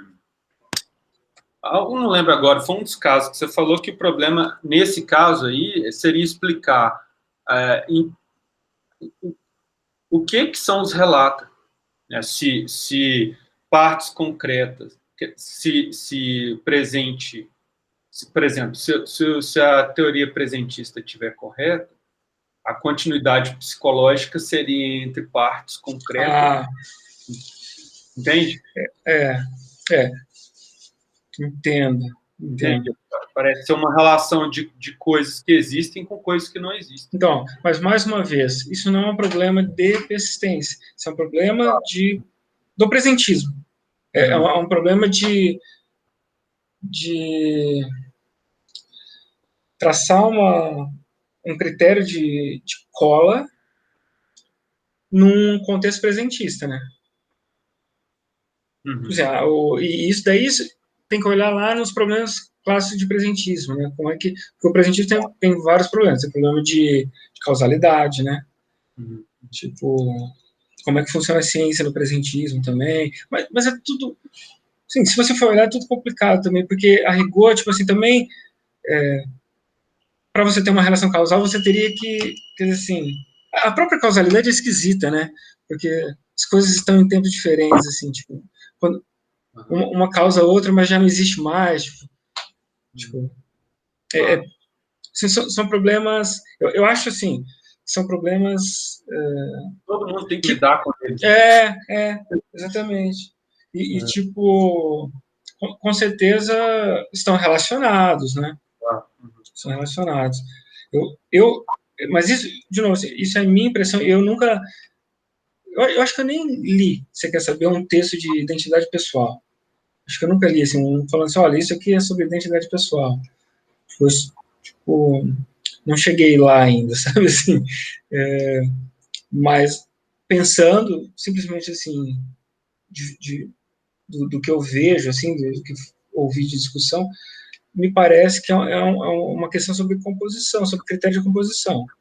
Né? Tipo, tem por exemplo, falando de composição, o Van Wagen, ele defende o niilismo para artefatos, e aí ele defende o organicismo, né? Ele fala, não, assim, artefatos não existem.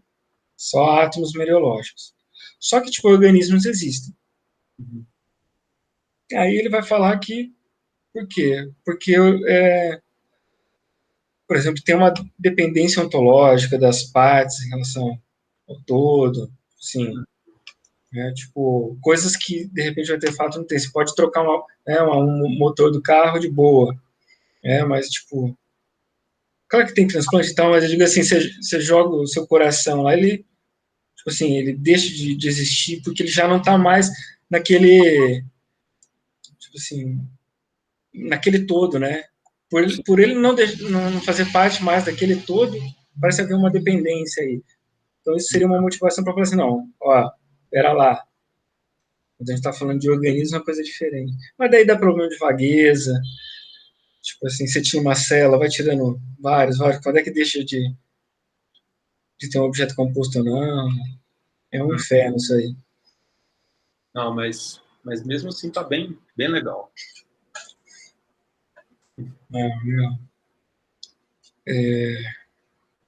Alguém mais quer perguntar alguma coisa? Ô, Thiago, Opa. É o seguinte, obrigado, valeu pela fala. Na verdade, uma pergunta de alguém que não tem familiaridade com o debate, mas então se você achar que vai demorar muito para responder, depois a gente... Não, Mas é o não seguinte, tem nada para fazer até acabar a pandemia, e não sei quando que vai acabar, né? Então, bacana. vamos lá. Mas a minha dúvida é o seguinte, assim, dado o problema inicial, o problema da persistência, quer dizer, uma alternativa possível seria rejeitar a lei de Leibniz tal como formulada. Quer dizer, fortalecer, falar em propriedade essencial, ou adotar um lado só. E aí a minha dúvida, curiosidade, é assim, existem, nesse debate, qual que é a tendência nessa direção? Ó, a tendência é não rejeitar, né? É dizer justamente isso, é assim, olha, você já não é mais o problema da persistência. Né? Você já não está mais debatendo isso, você está debatendo a verdade ou não da lei de Leibniz, quando você faz isso. Né? Isso em geral, né?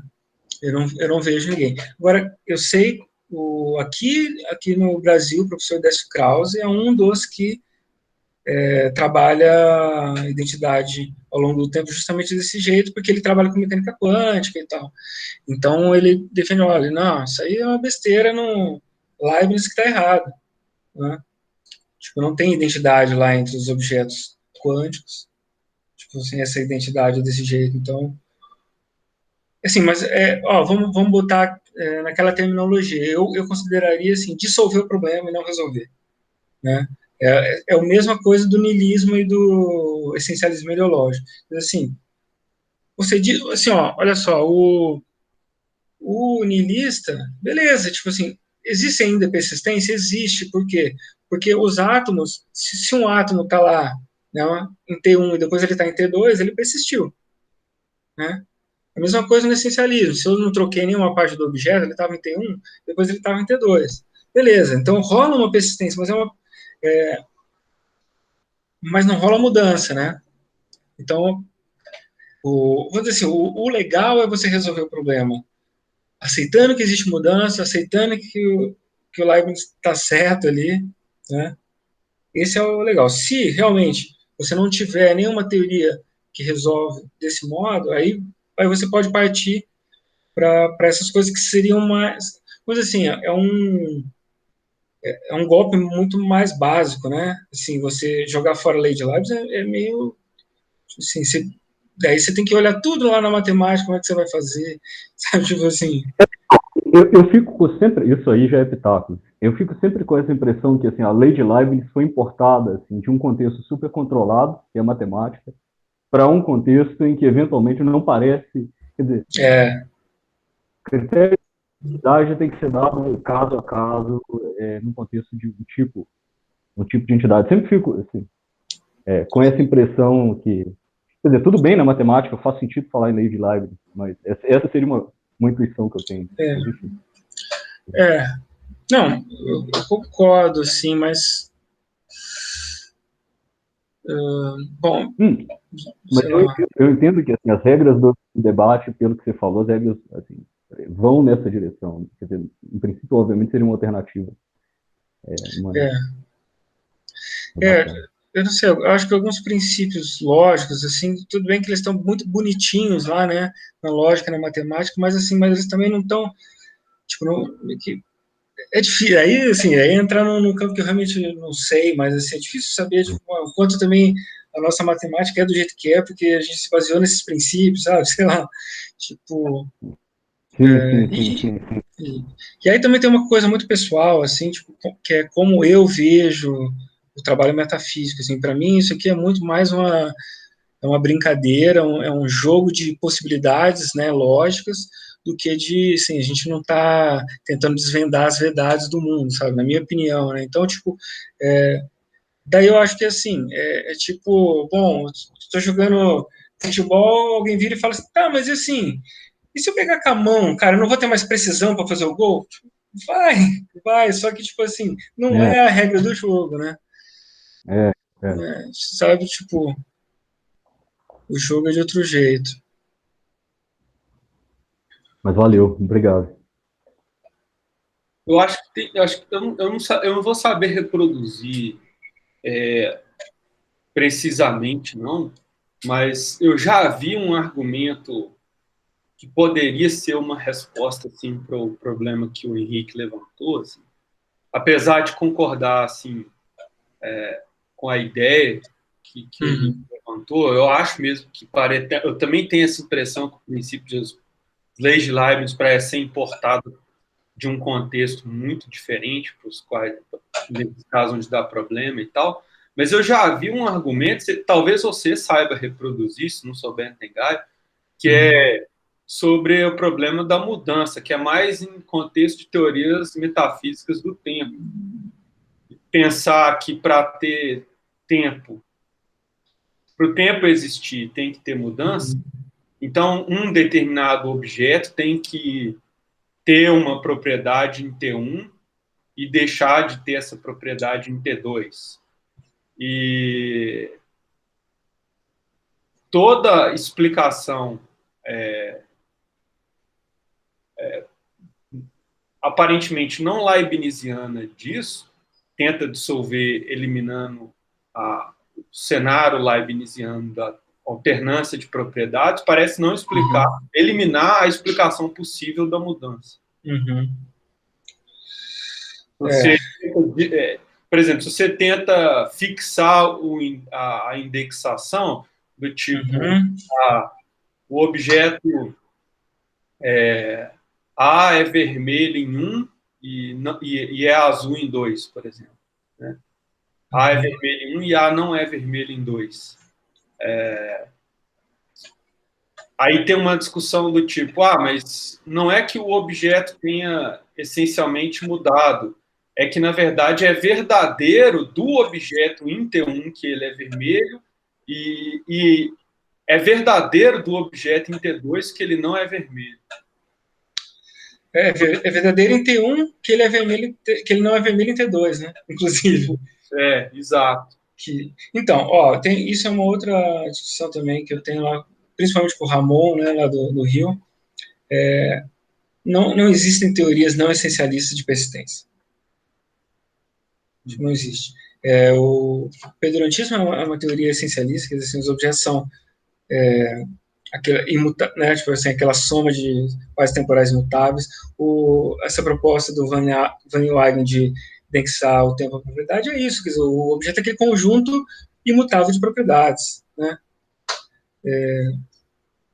Tipo, ele já tem em T1 a propriedade não ser vermelha em T2, né? Ele já era aquilo, né? Então, de fato, é difícil. E aí, claro, o problema pode estar na lei de Leibniz, né? Com certeza. Eu tento forçar a barra, tipo assim, dizendo assim, olha, eu estou trazendo uma proposta que preserva minimamente uma noção de mudança, que é a mudança das partes, né, dos estatutos ontológicos. Eu estou falando assim, olha, aquela noção intuitiva que a gente tem de que os objetos mudam, na verdade, vamos dizer, a identidade do objeto ela continua a mesma, né? Mas aquilo, o que a gente a nossa explicação para a mudança é, na verdade, a alteração das partes, né, do estatuto ontológico das partes, né. Eu tento fazer essa gambiarra aí, vamos dizer assim, para dar uma carinha de não essencialismo para o negócio. Né? Uhum. Não, maravilha. E aí, pessoal? Vamos para cerveja ou alguém mais quer fazer algum comentário? Bom, então, eu te agradeço de novo, viu, Ponte? Foi muito instrutivo, foi bem legal mesmo. E fica à vontade, portas abertas, se você quiser voltar aí. Vou encerrar a gravação aqui agora. Tá certo. Eu que agradeço muito e valeu a todos.